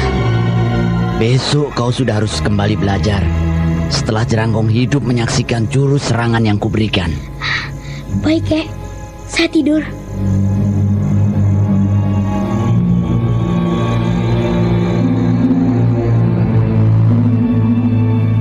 Keesokan hari, Belum lagi sang mentari dengan sempurna menampakkan keperkasaan. Udara dingin belum sirna. Dari balik batu-batuan, tampak Mamangkuraya dan Raden Purbaya tengah bersiap-siap. Ayolah kita segera temui gurumu si Jerangkong hidup. Tapi mana yang kakek janjikan kemarin? Janji apa yang kau ucapkan padamu? Bukankah kakek ingin memberikan obat untuk luka yang diderita guru? Oh iya. Aku memang telah berjanji padamu kemarin. Baiklah, ini kau berikanlah pada gurumu. Dan katakan pula, untuk kesembuhan total ia harus meminum obat ini sebuah lagi. Aku akan memberikannya setelah 7 hari. Terima kasih, Kek. Ayolah, aku ingin segera mempertunjukkan ilmu yang telah kakek berikan ini.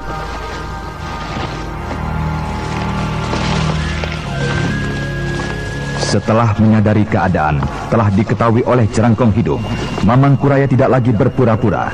Ia berdiri dan melangkah menuju tanah lapang yang tak jauh dari tempat Jerangkong hidup bersembunyi.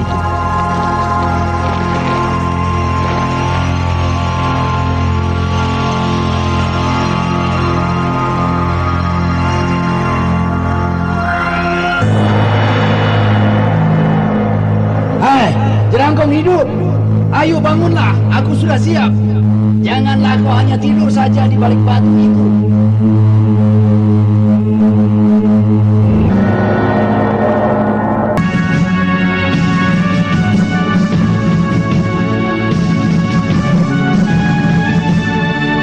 Teriakan dari Mamangkuraya sesaat bergema di sekitar arena itu. Jerangkong hidup yang memang sudah tak sabar lagi segera melompat dari balik batu di mana ia bersembunyi. Jerangkong hidup, ayo bangunlah. Aku sudah siap. Janganlah kau hanya tidur saja di balik batu itu. Ayolah, tunjukkanlah semua ilmu kebanggaanmu itu. Akan aku pecahkan. Dan dalam waktu tidak lebih dari setengah harian, anak itu akan segera tampil untuk memperagakan pemecahannya berikut serangannya dariku. Jerangkong sombong. Kau lihat dulu yang akan dimainkan bocah muridmu ini. Ayo, Purbaya, tunjukkanlah seranganku pada gurumu itu. Baiklah, Kek. Hup, hai, hup, Iya, pukul leher. Iya, putar, sapu kaki. Lompat. Pukul kiri. Iya, pukul kanan. Ya, pinggang. Iya, dada. Nah, jatuh. Sabut kaki. Iya, putar kaki lagi. Iya, kaki lagi. Iya, bagus. Leher. Hop, lompat. Bagus. Kau lihat bocah. Gurumu itu sudah terkapar dengan seranganku tadi. Setan belang. Kau mempergunakan jurus apa, Kuraya? Itu adalah salah satu jurus andalanku. Jurus pemukul jerangkong. Aku akui jurusmu memang hebat, Kuraya. Tapi aku belum dapat kau jatuhkan dengan jurusmu tadi itu. Kemarilah, bocah. Baiklah, Guru. Beberapa saat kemudian Jerangkong hidup sudah berada di balik batu tempat persembunyiannya. Dan dengan sekali sambar, urat utama pada lengan Purbaya sudah berada dalam cekalan Jerangkong hidup. Ada apa, Guru? Aduh, kenapa Guru menyakitiku? Lepaskan, Guru. Anak setan, katakan terus terang. Jurus apa yang diberikannya padamu itu? Dan dari mana kau memiliki tenaga hebat seperti tadi? Aduh, lepaskan dulu pegangan Guru. Ayo, katakan, atau kupijat hilang nyawamu. Saya tidak tahu jurus apa, tapi dasarnya dari gerak saya tadi adalah jurus kincir metu dasar, dan kemudian diberikan beberapa gerak perubahan, dan tenaga yang saya miliki sepenuhnya adalah pemberian dari kakek. Lalu kuda-kudamu itu tadi? Itu pun salah satu perubahan yang diberikan oleh kakek. Iya, baiklah. Aku percaya pada keteranganmu itu. Percayalah, Guru. Kakek tidak mungkin menustai Guru lagi. Ini obat dari kakek untuk luka dalam Guru. Mana? Serahkan padaku.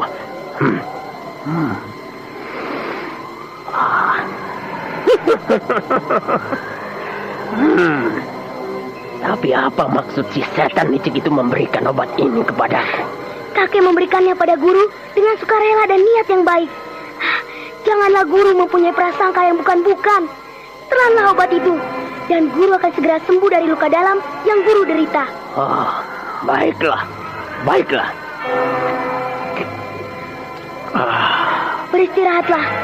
Guru sebaiknya memulihkan tenaga dulu, baru memberikan petunjuk lagi pada saya. Tidak perlu, bocah. Obat ini adalah obat mujarab dari pendeta sakti Sanata Dharma. Obat ini dapat bekerja sendiri dengan baik. Ayolah, mari kuberikan petunjuk untuk mengalahkan jurus serangan tadi.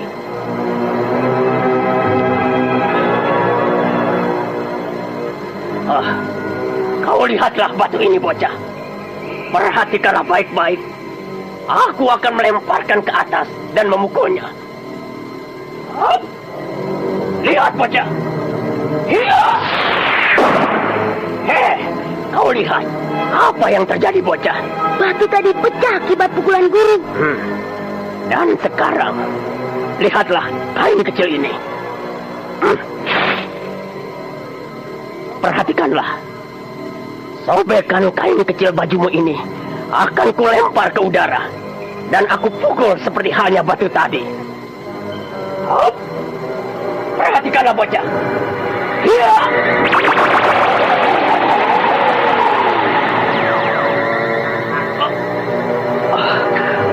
Ada apa, guru? Terlalu cepat aku mengerahkan tenaga. Memang seharusnya aku beristirahat beberapa saat untuk membiarkan obat mujarab tadi bekerja. Sudahlah, guru duduk sajalah dulu. Biar nanti lewat tengah hari baru memberikan petunjuk lagi. Tidak apa-apa, bocah. Tidak apa-apa. Nah, apa kau saksikan pukulanku yang kedua? Ya guru, saya memperhatikan sepenuhnya. Lalu, apa yang terjadi dengan sobekan kain kecil yang kupukul tadi? Sobekan kain kecil itu tidak hancur sebagaimana batu tadi, tapi terpental jauh ke sana. Nah, coba kau ambil kain kecil itu. Baik, guru. Ini dia kainnya, guru. Kau lihatlah. Sedikit pun tidak rusak kain ini. Kenapa bisa demikian? Dapatkah kau menjawabnya? Bocah. Karena kain ini sangat ringan. Jadi, untuk mengatasi serangan yang baru saja kau tunjukkan tadi, kau harus memiliki kelenturan tubuh maupun kelincahan gerak.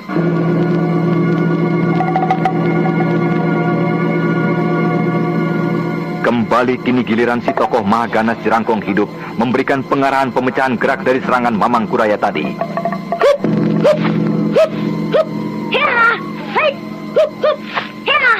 Ya, serangan jurus-jurus luar biasa yang kau perlihatkan tadi hampir tidak mungkin lagi dielakkan oleh seseorang. Akan tetapi, jika kau memiliki kelenturan tubuh sebagaimana kain tadi, tubuhmu justru akan bereaksi mengikuti angin pukulan lawan. Dan seluruh serangan tadi akan menjadi sia-sia. Tapi, bagaimana dengan gerak penutup serangan saya yang melakukan gerak menggunting?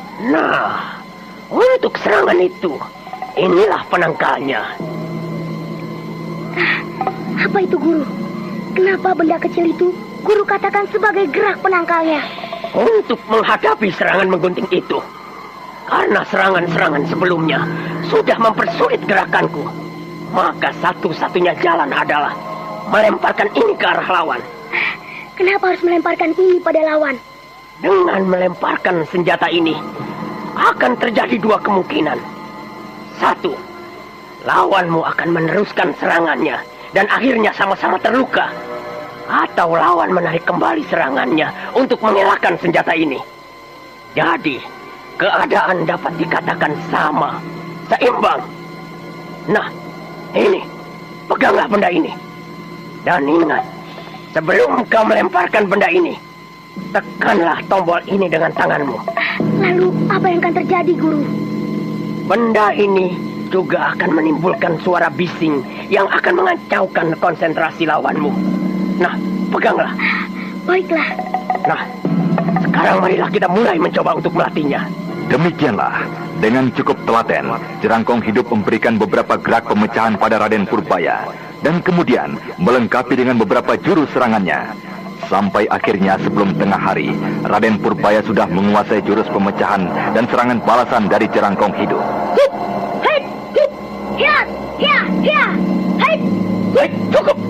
Cukup Purbaya. Sekarang kita tunjukkan serangan dan pemecahan yang kuberikan pada Mamang Kuraya kakekmu itu. Hei, Kuraya, ayo keluarlah. Aku sudah siap.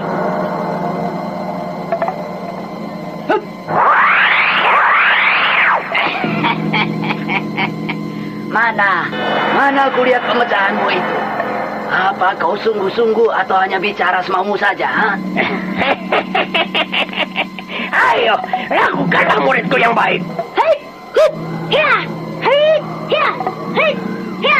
Ketika sedang asiknya, Raden Purbaya memperagakan jurus pemecahan dari Jerangkong Hidup. Tiba-tiba, telinga Jerangkong Hidup dan Mamang Kuraya mendengar langkah beberapa orang yang menuju ke arah di mana mereka berkumpul. Stop Purbaya. Ada apa, Guru? Ada beberapa orang yang sedang menuju ke tempat kita. Biar, aku akan membereskannya dulu. Jangan Guru. Jangan sembarangan membunuh orang. Kau pun akan kuajarkan bagaimana caranya membunuh orang, bocah. Bagaimana cara membunuh orang tanpa ketakutan seperti anak tikus. Ternyata orang itu lagi. Oh, Bibi Wulan, Bibi Sariti. Wanita cantik, apakah kau memang sengaja mencari mati hingga datang kembali ke tempat ini? Setan, aku hendak pergi ke Kalicaka. Aku harus tiba secepatnya. Aku tidak peduli siapapun di hadapanku. Iya, kau memang harus mati. Jangan, Guru, jangan sakiti Bibi Wulan. Kau benar-benar murid tidak tahu diri, bocah. Kau selalu menghalang-halangi tindakanku. Orang tua, siapakah kau sebenarnya? Kami mengenal baik Raden Purbaya yang menjadi muridmu itu. Kami hendak pergi ke Kalicagak. Dan lagi, kawanku ini dalam keadaan sakit. Jadi kami tidak mungkin akan mengganggumu. Kenapa kalian jadi marah dan ingin membunuh kami? Setan alas! Benar-benar sial aku hari ini. Ada seorang anak bau kencur yang berani panjang lebar berkhotbah di hadapanku. Jangan, Guru! Guru boleh membunuh saya dulu sebelum membunuh mereka. Mereka adalah orang-orang yang baik pada saya. Hei, Purbaya, kau benar-benar manusia tidak tahu diri. Karena kau, aku jadi dibuat bulan-bulanan oleh banyak orang. Kesialanmu benar-benar telah kau tularkan padaku. Aku benar-benar menyesal telah berkawan denganmu. Pergilah cepat dari sini, Raden. Atau diamlah kau di sana. Jangan membuat aku menjadi muak dan bangkit dendamku padamu. Anak setan, aku tidak tahu menahu tentang kematian ibumu. Anak manja, tidak tahu diri. Pangeran miskin, pangeran melarat. Kau kini bukan lagi kasta kesatria. Kau adalah sudah manusia hina yang melarat. Kau bunuh kau pangeran hina. Raden Karmapala yang telah mendapat tamparan dari Raden Purbaya menjadi semakin galak.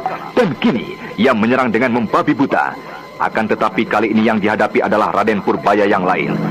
Purbaya yang telah 2 hari 2 malam mendapat gemblengan khusus dan juga telah menerima limpahan tenaga murni dari Mamang Kuraya.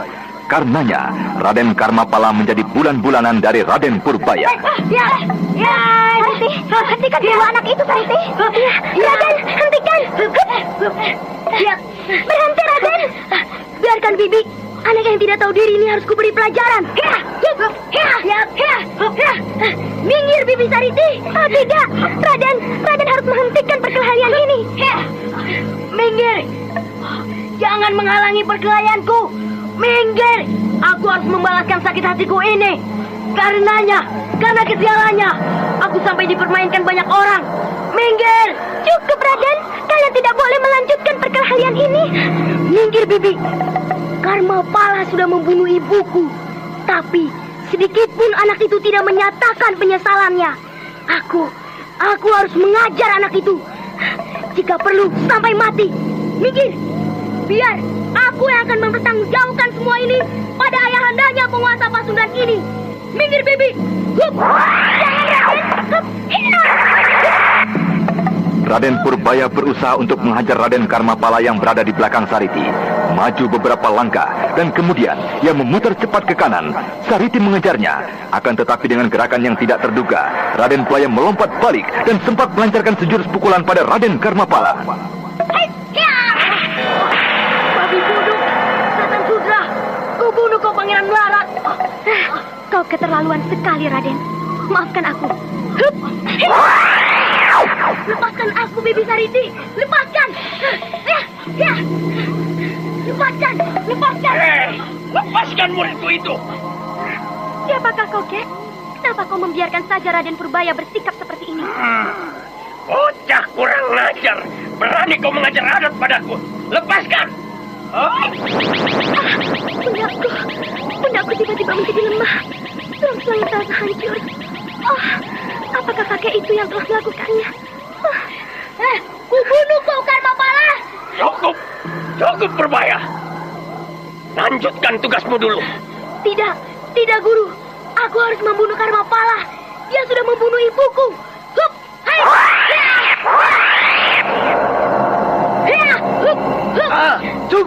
Cukup Purbaya.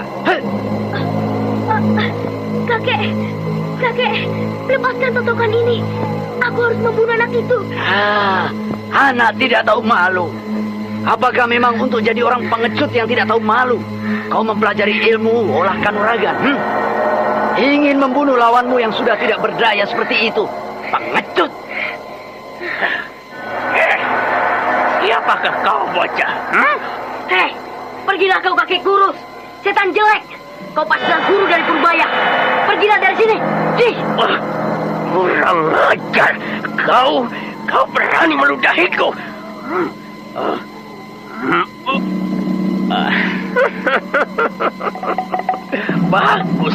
Bagus. Agaknya kau pun anak harimau. Aku akan memelihara 2 anak harimau yang kelak akan dapat menghiburku. Bagus. Nanti kau akan dapat ikut bersamaku, bocah. Aku akan memberi kesempatan padamu untuk berkelahi setiap hari dengannya. Hei, ayo Purbaya, tunjukkan pada kakekmu jurus yang kuajarkan tadi.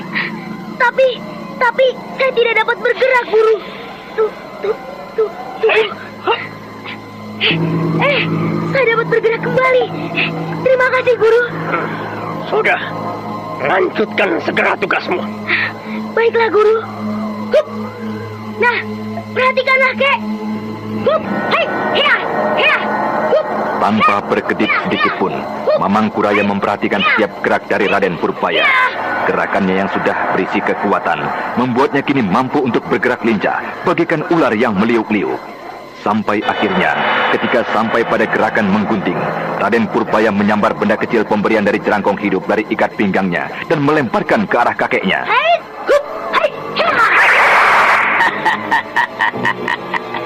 Gerakan mengadu nyawa rupanya. Besi bulat yang meluncur ke arahnya disambar Mamang Kuraya tanpa curiga sedikit pun. Akan tetapi, ketika besi itu digenggamnya, jarum-jarum halus yang tersembunyi dalam lubang-lubang kecil pada besi bulat itu mencelat keluar, menusuk telapak tangan Mamang Kuraya. Purbaya, apa yang telah kau lakukan padaku?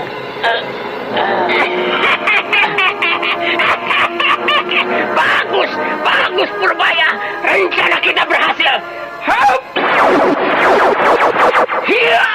Raden Purbaya sesaat terhenyak ketika melihat akibat total dari lemparan senjatanya. Sedangkan Anting Wulan dan Sariti menggeram marah melihat kecurangan yang dilakukan oleh Raden Purbaya. Belum lagi sirna keterkejutan mereka. Tiba-tiba, jerangkung hidup, iblis maha ganas yang sejak tadi memendam rasa penasaran, melompat menyerang Mamang Kuraya yang sedang dalam keadaan lemah akibat serangan racun dari ular api yang terdapat dalam besi bulatnya. Bagus Purbaya muridku. Kau sudah berhasil melaksanakan perintahku. Mati kau Kuraya.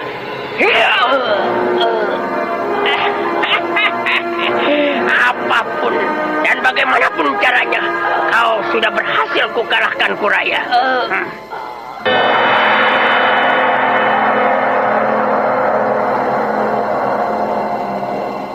Sambil terkekeh-kekeh, iblis bertubuh tinggi kurus itu meraba seluruh tubuh Mamangkuraya dan berhasil mengambil sebuah kitab kecil yang terbuat dari kulit hewan dan botol kecil yang berisi pil berwarna kekuning-kuningan.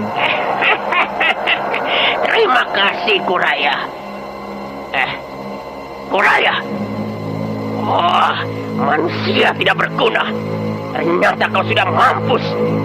Hei, ayolah Purbaya. Kita tinggalkan tempat ini. Hei, tunggu. Kau pun ikutlah aku, bocah. Hei, jangan bawa anak itu. Jangan bawa Raden Karmapala. Aku pinjam anak ini beberapa tahun. Kelak aku akan mengembalikannya. Sambil menggendong dua orang anak, Jelangkung hidup melompat meninggalkan Sariti dan Antingwulan yang terkapar di tanah bebatuan. Sedangkan Raden Purbaya bagaikan terkena sihir, membisu, tak sepatah kata pun yang dapat dikeluarkan dari mulutnya. Jiwanya merasa terpukul melihat kejadian-kejadian hebat yang berlangsung di hadapannya. Kakeknya yang sangat baik mati terbunuh oleh gurunya. Dan jalan untuk itu dialah yang membukanya, menyerang dengan senjata beracun.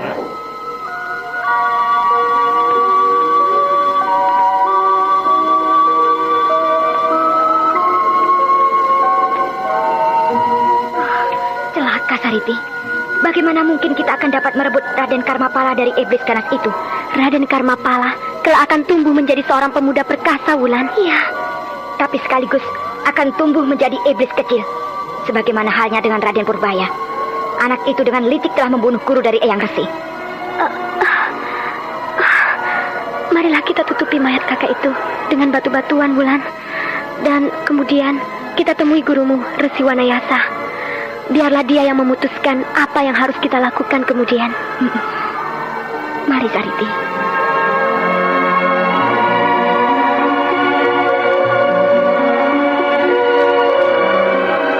Dengan tertatih-tatih, kedua gadis perkasa yang mengalami luka dalam yang cukup parah itu menutupi tubuh Mamangkuraya yang telah menjadi mayat itu dengan batu-batuan. Dan kemudian, setelah beristirahat sejenak, keduanya kemudian menuju Kali Cagak di mana Resi Wanayasa berada.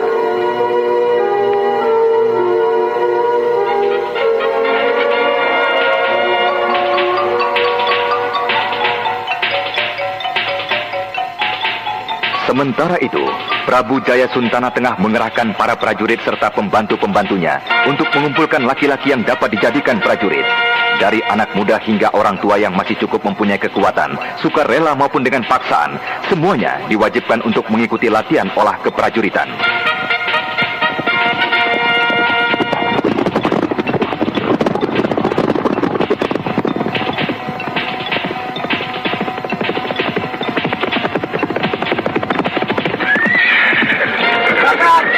Coba periksa rumah di sudut sana. Aku akan periksa rumah-rumah di sekitar sini. Hup!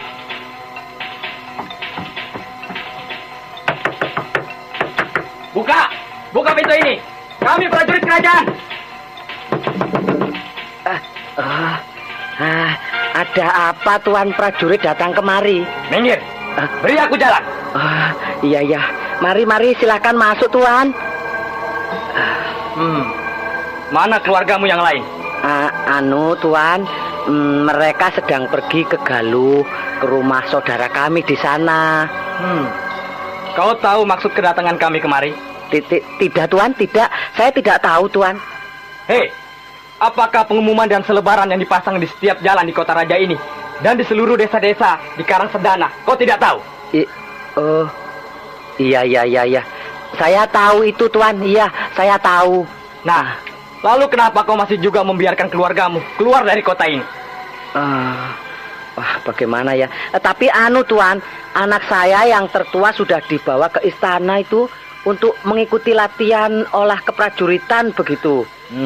Sedangkan anak saya yang lain masih terlalu muda untuk itu Tuan. Dan lagi anak itu tidak tertarik untuk begituan. Anak itu bercita-cita hendak melanjutkan pekerjaan saya, berniaga. Ya. Persetan semua dengan cita-cita anakmu itu.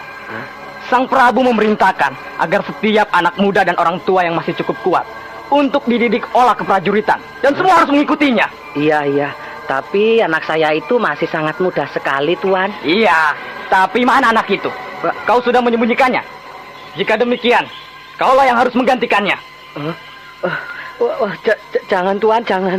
Saya sudah tidak mempunyai kekuatan untuk membawa tombak. Aduh Tuan, apalagi harus membunuh orang. Ya, jika memang jumlah yang kami cari mencukupi, kau akan kami kembalikan. Ayo, bawa orang itu. Baik Tuan, ayo. Jangan Tuan, jangan bawa saya. Sebentar dulu Tuan, tunggu dulu. Aduh, ini ada yang ingin saya katakan. Hei, berhenti dulu. Ada apa? Saya mempunyai sesuatu untuk Tuan. Tunggulah. Hei, ayolah cepat. Kami harus segera kembali. Iya, sebentar Tuan. Ini Tuan, ini. Jika saja Tuan mau membiarkan saya tetap di rumah ini, saya akan memberikan kalung ini untuk Tuan. Coba berikan padaku kalung itu. Ya, ini Tuan.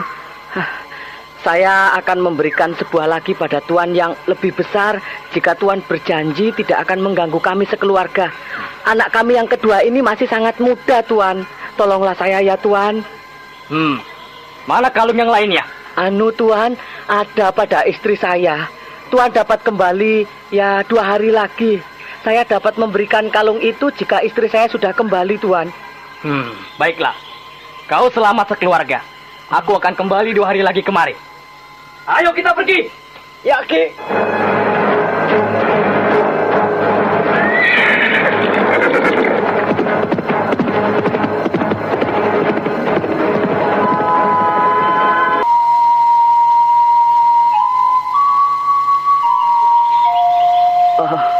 Aku harus segera meninggalkan kota raja ini menyusul istriku.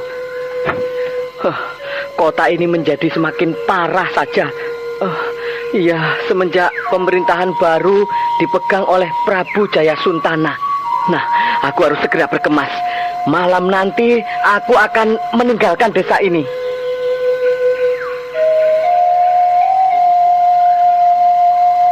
Demikianlah suasana di kota raja Karangsedana. Ketenangannya mulai terusik karena ulah dari Prabu Jayasuntana sendiri yang harus segera menepati janjinya pada Ranghyang Prabu Sora yang telah membantunya mendapatkan kekuasaan di Karangsedana. 10.000 tentara harus segera disiapkannya.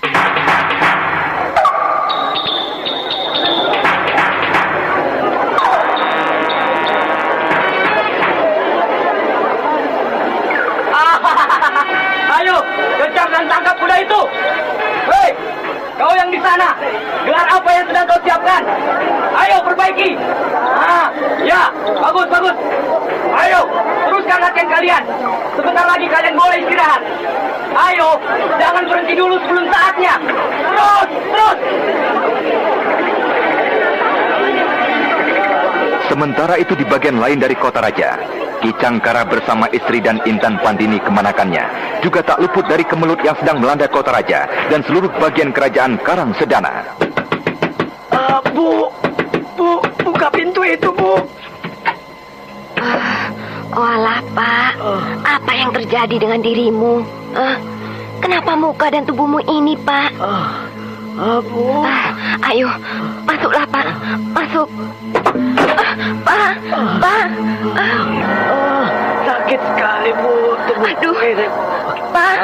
Kenapa jadi begini, Pak? Intan.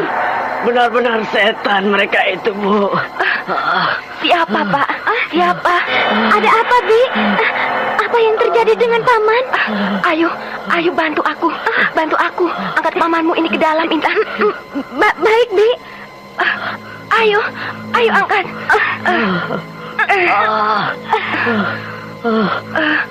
Letakkan di bali-bali itu. Letakkan di sini, Intan. Mereka bukanlah manusia, Bu. Bukan penguasa. Ada apa, Paman? Apa yang terjadi dengan Paman? Bukankah Paman tadi pergi membayar pajak? Begal-begal antek dari Jayasuntana itu memaksa aku untuk melepaskan cincin permata yang kukenakan. Lalu, Pak? Aku berusaha untuk mempertahankannya. Melihat sikapku yang akan melawan mereka dengan serta memukuliku beramai-ramai. Perampok? Ya, mereka adalah perampok yang licik. Mereka mengambil cincin permataku dengan alasan untuk pembangunan dan perjuangan bangsa. Perampok licik. Kau harus melaporkan semua perbuatan mereka pada Pati Darpo, Pak. Mereka semuanya sama, Bu. Ketika prajurit-prajurit itu sedang memukuliku, Pati Darpo datang. Dan orang itu sedikit pun tidak menaruh perhatian padaku. Kita harus segera meninggalkan tempat ini, Bu, sebelum penjagaan di sekitar kota raja diperketat. Tapi kemana, Pak? Kemana kita harus pergi, Pak? Kemana sajalah, Bu. Yang penting kita harus segera meninggalkan neraka ini. Aku mendengar Ki Darpo merencanakan akan memperketat penjagaan kota raja, Bu. Ya, baiklah. Kita tinggalkan tempat ini. Kita dapat membangun rumah dengan permata-permata yang kita miliki di Indraprahasta, Sumedang Larang, ataupun Galuh, Pak. Ya, kita tinggalkan kota raja setelah hari gelap, Bu. Kau pergilah bersama dengan Intan. Dan tunggulah aku di luar gerbang kota raja. Aku akan menyusulmu setelah beberapa saat. Kenapa Paman tidak bersama-sama saja? Aku khawatir mereka akan mencurigai kita jika kita pergi bersama-sama. Tapi kan Paman saat ini... Siapa yang akan menjaga Paman jika sampai terjadi apa-apa dengan Paman? Tidak, Intan. Aku tidak apa-apa, Intan. Pukulan-pukulan mereka hanya melukai kulitku saja. Memang terasa sakit sekali. Tapi setelah dibasuh dengan air, tubuhku pasti akan menjadi segar kembali. Ayolah, cepat berkemas-kemaslah kalian.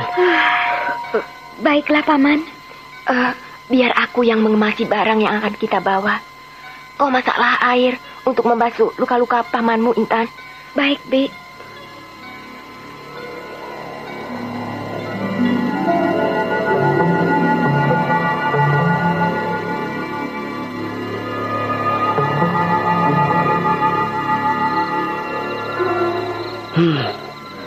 Gerbang itu dijaga oleh beberapa orang prajurit. Mudah-mudahan saja istri dan kemenakanku Intan tidak mendapat kesulitan. Ya, mudah-mudahan. 1 jam lalu istriku lewat gerbang ini. Ya, kini giliranku.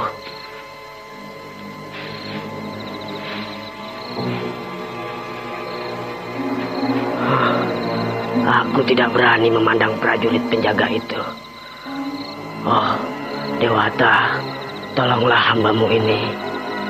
Hei, di sana! Berhenti dulu! Mau kemana kau malam-malam seperti ini?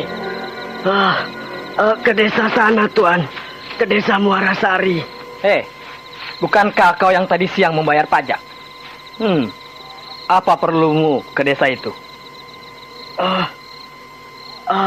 Saya hendak berobat, Tuan. Apa keperluanmu ke desa Muarasari? Saya hendak berobat, Tuan. Berobat? Apa yang hendak kau obati? Apakah kau sedang sakit? Iya, Tuan. Seluruh tubuh saya ini, Tuan. Bukankah Tuan juga tadi ikut memukuli saya? Iya. Iya. Jadi kau hendak mengobati luka-lukamu itu? Nah, pergilah. Hampir saja. Untung saja aku dapat menyebutkan alasan yang tepat. Aku harus mencari istri dan kemenakanku. Kukira ia tidak menungguku terlalu jauh dari pintu gerbang ini.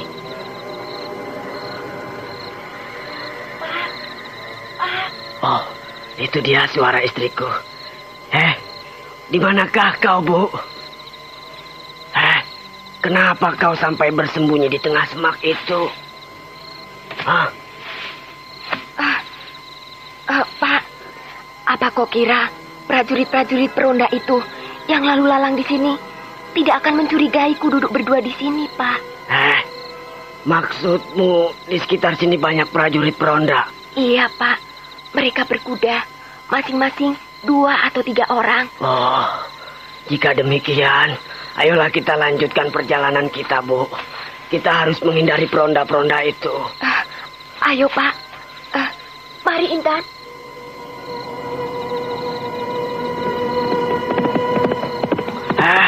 Bu, awas Bu, Intan, sembunyi, peronda-peronda itu datang.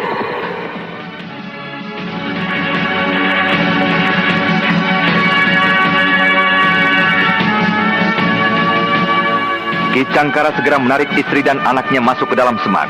Ketika dari kejauhan ia melihat beberapa ekor kuda mendatanginya. Nah, pendengar sekalian, apakah yang terjadi dengan Intan Pandini, paman dan bibinya? Apakah mereka akan berhasil meninggalkan Karang Sedana dengan selamat? Untuk mengetahui semua jawabannya, ikutilah kisah Babat Tanah Leluhur. Sampai jumpa.